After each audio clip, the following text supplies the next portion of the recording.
नमस्कार। आज हम जॉर्ज एस क्लेसन की एक काफ़ी मशहूर किताब है the richest man in Babylon, उसकी एक समीक्षा पर बात कर रहे हैं। हाँ, ये किताब तो बहुत पुरानी है, 1926 की। मतलब लगभग 100 साल हो गए। बिल्कुल। और ये बेबीलोन की कहानियों के जरिए पैसे बचाने और बनाने के तरीके सिखाती है। बहुत पुराने सिद्धांत हैं।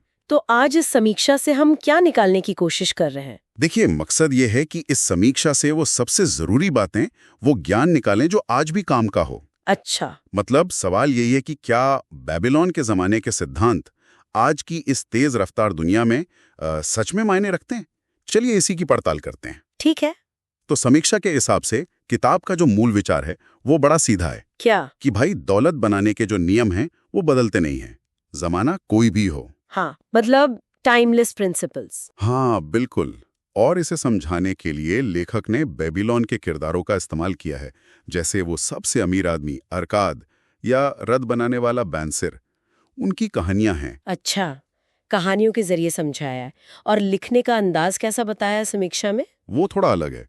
समीक्षा बताती है कि लेखक ने पुरानी, थोड़ी कह सकते हैं बाइबल जैसी भाषा इस्तेमाल की है। अच्छा, जैसे? वो थाई थाऊ वाले शब्द। ओहो, वो वाली अंग्रेजी। हाँ, वो तो कुछ लोगों को शायद थोड़ी पुरानी या अजीब लग सकती है। हाँ लग सकती है, पर समीक्षा कहती है कि इससे एक तरह की गंभीरता भी आती है और हर चैप्टर एक कहानी जैसा है, तो समझने में आसान है। ये बात तो है।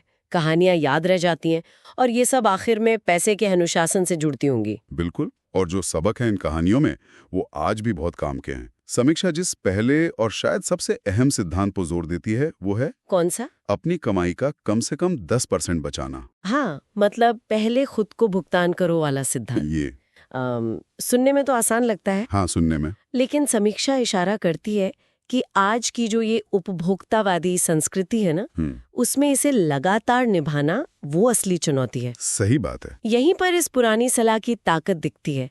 शायद ये आदत बनाने पर जोर देती है ना? बिल्कुल, आदत। दूसरा अहम सबक है खर्चों पर लगाम रखना। अच्छा। समीक्षा बताती है कि किताब जरूरतों और इच्छाओं में फर्क करने और बजट के हिसाब से चलने पर बहुत जोर देती है। हाँ, और ये सिर्फ पैसे बचाने की बात नहीं है असल में। अच्छा। ये है एक आदत बनाने की बात, एक पक्की नींव, है ना, जैसा समीक्षा में भी कहा है। फिर आता है बचत को बढ़ाने का सिद्धांत। मतलब पैसे को काम पर लगाना, उसे बढ़ाना समझदारी से। हाँ बिल्कुल, समझदारी से निवेश करना, यही मतलब है। किताब इस पर भी जोर देती है कि अपनी जमा पूंजी को नुकसान से बचाना है। वो कैसे? समीक्षा कहती है कि जोखिम भरे निवेश से बचने और जानकार लोगों से सलाह लेने की बात कही गई है।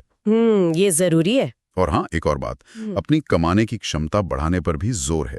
मतलब हुनर सीखना, खुद को बेहतर बनाना। बिल्कुल। और यही बातें, जैसा समीक्षा में लिखा है, इस किताब की सबसे बड़ी ताकत है। क्या क्या? एक तो ये कि सलाह सीधी है, सरल है और हमेशा काम आने वाली है, सदाबहार।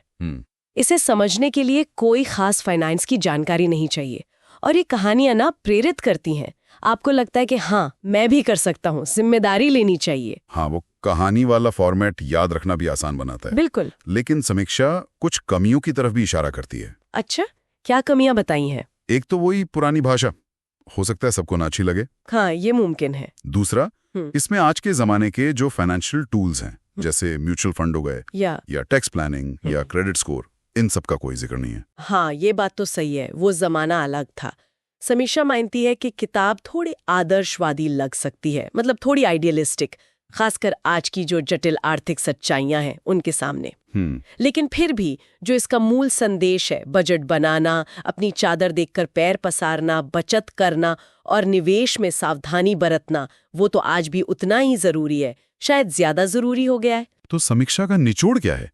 मतलब ये किताब किसके लिए ज्यादा फायदेमंद है? समीक्षा के हिसाब से ये किताब उन लोगों के लिए बेहतरीन है जो पर्सनल फाइनेंस की दुनिया में पहला कदम रख रहे हैं। अच्छा, बिगिनर्स के लिए। हाँ, खासकर युवा। ये तकनीकी बारीकियों से ज्यादा सही माइंडसेट और अनुशासन बनाने पर ध्यान देती है। इसीलिए समीक्षा ने इसे काफी ऊंची रेटिंग दी है। सही कहा। समीक्षा ने इसे 5 में से 4.5 स्टार दिए हैं और मानती है कि ये फाइनेंशियल समझ की एक मजबूत नींव रखती है। तो कुल मिलाकर इस समीक्षा से यही समझ आता है कि देखो, अनुशासन, बचत और सोच समझकर निवेश करना, ये जो बुनियादी सिद्धांत है वो बेबीलोन के जमाने में जितने काम के थे, आज भी उतने ही हैं। हम्म। भले ही संदर्भ और भाषा पुरानी लगे, पर असली खेल तो मानसिकता और आदतें बनाने का है। बिल्कुल सरल लेकिन शक्तिशाली सिद्धांत। हाँ, लेकिन यहाँ एक सवाल जरूर उठता है जिस पर सोचने की जरूरत है। क्या? कि क्या आज की इस बेहद जटिल वित्तीय दुनिया में, जहाँ इतने सारे नए उपकरण हैं, इतने विकल्प हैं, क्या सिर्फ इन सदियों पुराने सरल सिद्धांतों को पकड़ के चलना काफी है, या फिर इन्हें आज के माहौल के हिसाब से ढालना और विकसित करना भी जरूरी है? ये सोचने वाली बात है।